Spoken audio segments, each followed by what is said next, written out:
79 ఏళ్ళ స్వాతంత్రపు దేశం అసలు దేనికి గొప్ప? దేనికి గొప్ప అంటున్నా. ఎవరి నుంచి ఎవరికి స్వాతంత్రం వచ్చింది? అసలు స్వాతంత్రం వచ్చిందా? స్వాతంత్రం వచ్చి 79 ఏళ్ళు అవుతున్నా కూడా ఇంకా బానిసల్లానే బతుకుతున్నాం. రాజకీయ నాయకుల కింద బతుకుతున్నాం. ఎవడో చెప్పింది వింటున్నాం, వాళ్ళ మాటలు నమ్ముతున్నాం.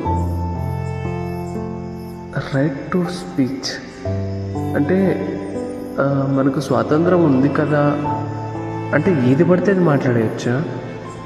ఎవరి మీదైనా ఒక అమ్మాయి కానీ పడితే ఏది పడితే అది అనేస్తాం. ఆన్లైన్లో ఇక సోషల్ మీడియాలో అయితే అసలు ఇంకా చెప్పనవసరం లేదు. నోటికి వచ్చింది వాగేస్తాం. ఏది వాస్తవం ఏది నిజం అని కూడా తెలుసుకో. మరి అలాంటప్పుడు దేనికి గొప్ప మనకు? అసలు ఒకరికొకరికి మర్యాద ఇచ్చుకోవడం రాదు. 79 ఏళ్ళు అవుతుంది స్వాతంత్రం వచ్చి.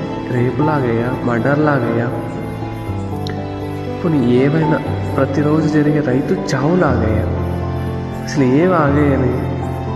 ఇన్ని సంవత్సరాల స్వాతంత్రపు దేశంలో ఏవి ఆగాయి? ఏవి కూడా ఆగలేవు, ఏవి కూడా ఆగవు కూడాను. మరి అలాంటప్పుడు మనకెందుకు ఈ స్వాతంత్రం?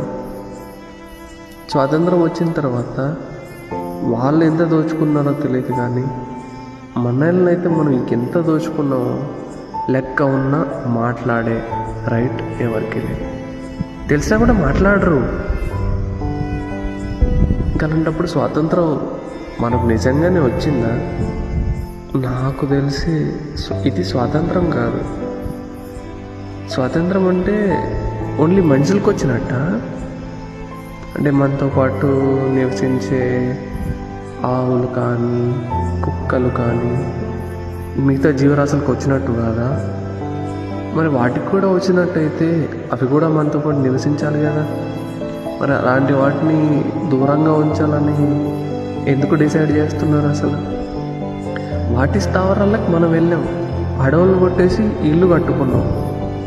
మరి అలాంటప్పుడు జంతువులు కూడా మనతో కలిసి ఉండాలి కదా. ఇదే కదా కరెక్ట్. మరి ఇది కాకుండా వాటిని సపరేట్ చేసేసి కనీసం ఒకటి ఆలోచించండి. నార్మల్గానే మున్సిపాలిటీ వాళ్ళు రోడ్డు మీద చెత్త తీయరు, అలాంటిది కుక్కలన్నీ ఒక చోట వేస్తే దానికి రోజు ఫుడ్ పెడతారు. అసలు ఇది మీ ఆలోచనలకే వదిలేస్తున్నారు. కుక్కల కాదు, ఇది ఏ జీవికైనా ఇదే పరిస్థితి. అర్థం చేసుకుంటారు అనుకో. Independence day without happy. జై హింద్.